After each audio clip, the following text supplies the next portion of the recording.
जय हिंद दोस्तों, आप सभी को आर के इंडियन में स्वागत है। दोस्तों, हम लोग खाकी वर्दी सीरीज का अगला वीडियो लेकर आए हैं, जो ये भारतीय संविधान से रिलेटेड टॉप 500 क्वेश्चन को खड़े करेगा और इसका दूसरा पार्ट है आज। तो चलिए हम लोग बिना देर किए इस क्वेश्चन की ओर चलते हैं। तो पहला क्वेश्चन है हम लोग का कि किस संविधान संशोधन अधिनियम के तहत मतदाताओं की आयु 21 वर्ष से 18 वर्ष हो गई। यानी जो पहले थी 21 वर्ष थी, जो पहले थी 21 वर्ष थी, अब हो गई है 18 वर्ष। ये कब हुआ था? तो किस संविधान संशोधन के तहत हुआ था? तो वो 61वां संविधान संशोधन के द्वारा हुआ था। तो ये 1989 में हुआ था। इस चीज़ को ध्यान में रखिएगा। कब हुआ था? 1989 में हुआ था। किस संविधान संशोधन के द्वारा हुआ था? 61वां संविधान संशोधन के द्वारा। तो इस तरीके से ऑप्शन नंबर ए हो जाएगा। ऑप्शन नंबर ए हो जाएगा।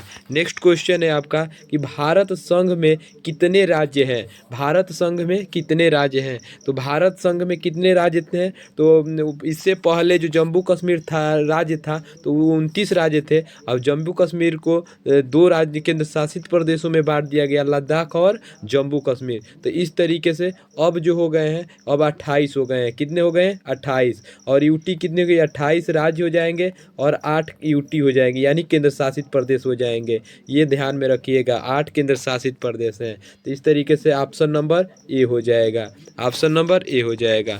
नेक्स्ट क्वेश्चन है आपका कि 1956 में राज्यों का पुनर्गठन करने पर कितने राज्य और केंद्र शासित प्रदेश बने थे? तो उस चीज़ को ध्यान में रखिएगा। जब 1956 में ये थी पुनर्गठन हुआ राज्यों को, तो उसमें उस समय 14 राज्य और 6 केंद्र शासित प्रदेश बने थे। 14 राज्य और 6 केंद्र शासित प्रदेश बने थे। इस चीज़ को ध्यान में रखिएगा। इस तरीके से ऑप्शन नंबर आपका सी हो जाएगा, 14 राज्य और 6 केंद्र शासित प्रदेश। नेक्स्ट क्वेश्चन है आपका, संविधान के अनुच्छेद 1 में भारत को क्या कहा गया है? यानी अनुच्छेद 1 में भारत को क्या कहा गया है? तो राज्यों का संघ है। भारत जो है राज्यों का संघ है। ऑप्शन नंबर डी हो जाएगा। ऑप्शन नंबर डी हो जाएगा। भारत राज्यों का संघ है। संघ का मतलब यहाँ पर यूनियन की बात हो रही है, न कि फेडरल की बात हो रही है। यूनियन का मतलब होता है कि कोई भी राज्य दूसरे थी, कोई भी राज्य भारत से अलग नहीं हो सकता। लेकिन फेडरल वाले में कोई भी राज्य अलग हो सकते हैं। तो अमेरिका का जो थी संसद है, अरे सॉरी, जो थी नियम है वो फेडरल है, लेकिन भारत का जो संघ है वो यूनियन है और अमेरिका वाला संघ फेडरल है। इस चीज़ को ध्यान में रखिएगा। नेक्स्ट क्वेश्चन है आपका कि भारत में कुल कितने उच्च न्यायालय हैं? तो भारत में टोटल कितने उच्च न्यायालय हैं? तो अब 25 उच्च न्यायालय हैं। कितने उच्च न्यायालय हैं? 25 है।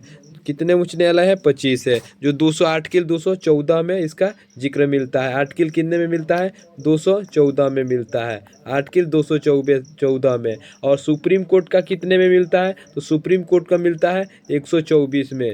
या सुप्रीम कोर्ट का 124 में। इसी चीज़ को उलट दोगे तो 214 हो जाएगा, 2 को आगे ला दोगे तो 214 हो जाएगा। तो सुप्रीम कोर्ट का मिलता है 124 में जिक्र, और हाई कोर्ट का मिलता है 214 में जिक्र मिलता है। तो ये ऑप्शन नंबर, टोटल कितने उच्च न्यायालय हैं? तो 25 उच्च न्यायालय हैं। नेक्स्ट क्वेश्चन है आपका कि राज्यसभा एक है, राज्यसभा एक क्या है? अस्थाई है कि अस्थाई है? तो ये प्रधानमंत्री के नेतृत्व वाला सदन है या बिना स्पीकर वाला सदन है? तो इसको हम लोग कहते हैं, देखो, राज्यसभा एक होता है लोकसभा, तो संसद के दो थी होते हैं। संसद के कितने होते हैं? संसद, तो संसद के 3 अंग होते हैं। अंग अगर पूछेगा ना तो 3 ही होते हैं। एक होता है लोकसभा, एक होता है राज्यसभा और एक होते हैं राष्ट्रपति। ये 3 ही अंग होते हैं। लेकिन सदन में पूछेगा ना तो सदन में 2 होते हैं। एक हो जाएगा लोकसभा और एक हो जाएगा राज्यसभा। लोकसभा और राज्यसभा।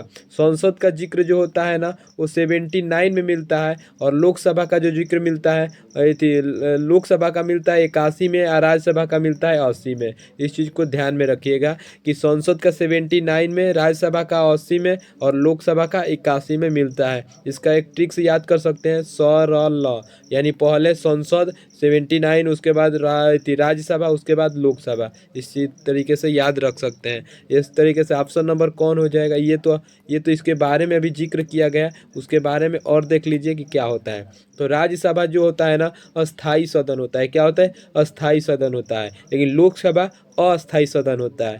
राज्यसभा उच्च सदन होता है और लोकसभा निम्न सदन होता है। तो राज्यसभा कौन सा सदन होता है? अस्थाई सदन। ऑप्शन नंबर ए हो जाएगा। नेक्स्ट क्वेश्चन है आपका कि राज्यसभा के सदस्य का कार्यकाल कितने वर्ष होता है। तो राज्यसभा के सदस्यों का कार्यकाल होता है जो वो 6 वर्ष होता है। कितने वर्ष होता है? 6 वर्ष होता है। लेकिन इसमें एक चीज़ और भी है कि जितने प्रत्येक सदस्य नहीं, यानी राज्यसभा का जितने सदस्य है उसका 1/3 हर एक 2 सालों पर क्या हो जाते हैं? चेंज हो जाते हैं। हर एक 2 सालों पर क्या हो जाते हैं? चेंज हो जाते हैं। तो ऑप्शन नंबर डी हो जाएगा। लोकसभा का कार्यकाल कितना होता है? 6 वर्ष होता है। सॉरी, राज्यसभा का कार्यकाल कितना होता है? 6 वर्ष होता है। वहीं लोकसभा का कितना होता है? 5 वर्ष होता है। लोकसभा का कितना होता है? 5 वर्ष होता है।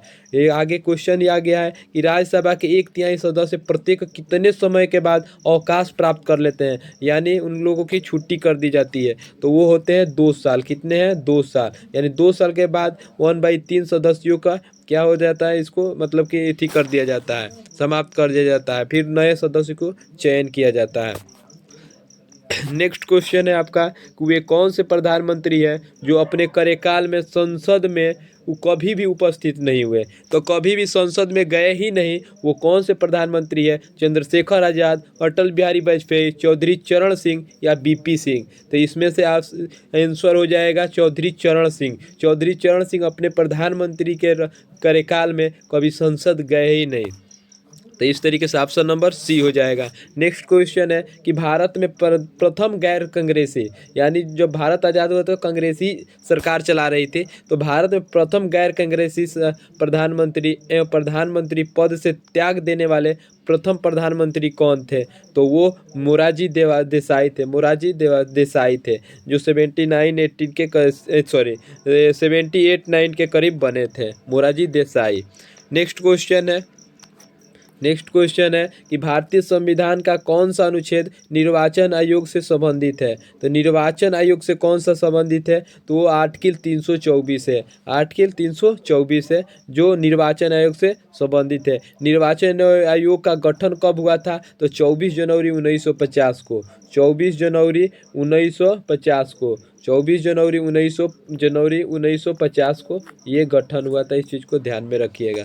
नेक्स्ट, इसीलिए 24 जनवरी को मतदाता दिवस भी मनाया जाता है। नेक्स्ट क्वेश्चन है आपका, भारत का मुख्य चुनाव आयुक्त अपना पद धारण करता है मैंने कितने सालों के लिए होता है? तो इसमें ये 3 चीज़ों को याद में रखिएगा। सुप्रीम कोर्ट का जो मुख्य न्यायाधीश होते हैं उनका, सुप्रीम कोर्ट का न्यायाधीशों का, हाई कोर्ट के न्यायाधीशों का, और मुख्य चुनाव आयुक्त यानी chief committee election chief commissioner, election जो आयुक्त होते हैं उनका।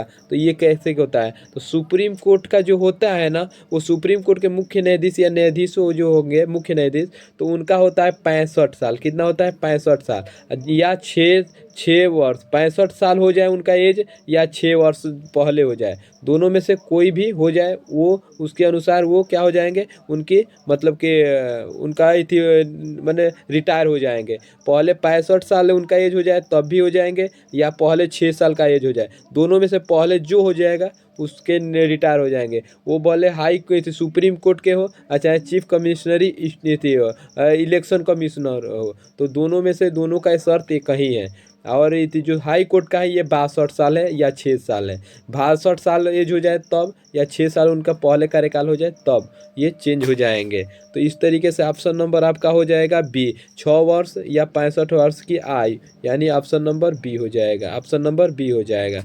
नेक्स्ट क्वेश्चन है आपका कि ईवीएम का प्रयोग भारतीय चुनावों में कब से प्रारंभ हुआ था? तो ईवीएम पहली बार भारत में चुनाव में प्रयोग हुआ तो वो हुआ था 1998 में। 1998 में। नेक्स्ट क्वेश्चन है कि पंचायती राज विषय है, पंचायती राज किसकी विषय है? एक होता है देखो अनुसूची 7 में, अनुसूची 7 में शायद 3 सूचियों का उल्लेख मिलता है, संघ सूची, राज्य सूची और समवर्ती सूची। संघ सूची का मतलब केंद्र सरकार बनाती है, राज्य में राज्य बनाती है, और समवर्ती में दोनों बनाते हैं। तो पंचायती राज किस में है? तो ये राज्य सूची वाला में होगा, तो इसीलिए ये क्या होगा? राज्य सूची हो जाएगा, यानी ऑप्शन नंबर सी हो जाएगा।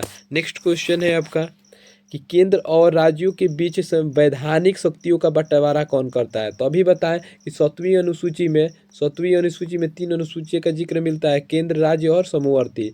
तो किस में है? अनुसूची 7 में है। ऑप्शन नंबर क्या हो जाएगा? सी हो जाएगा। नेक्स्ट क्वेश्चन है कि जम्मू कश्मीर का संविधान कब लागू हुआ था? तो जम्मू कश्मीर का संविधान हमारे संविधान से लगभग 10 साल थे, हमारे संविधान से लगभग 7 साल बाद हुआ था, यानी 26 जनवरी 1950 को। 26 जनवरी 1950, सॉरी सॉरी सॉरी, ये तो हमारा संविधान हुआ था 26 जनवरी 1957 को जम्मू कश्मीर का संविधान लागू हुआ था। अब भारत वाला पूरे भारत का 26 जनवरी 1950 को हुआ था। नेक्स्ट क्वेश्चन है आपका कि आम आदमी पार्टी का गठन किस वर्ष में किया गया? तो आम आदमी पार्टी का गठन जो हुआ था 2012 में हुआ था। 2012 में हुआ था, जो केजरीवाल जी अभी दिल्ली के उससे थे मुख्यमंत्री है, और भगवत मान जी कहाँ के? पंजाब के। तो ये आम आदमी पार्टी से ही है।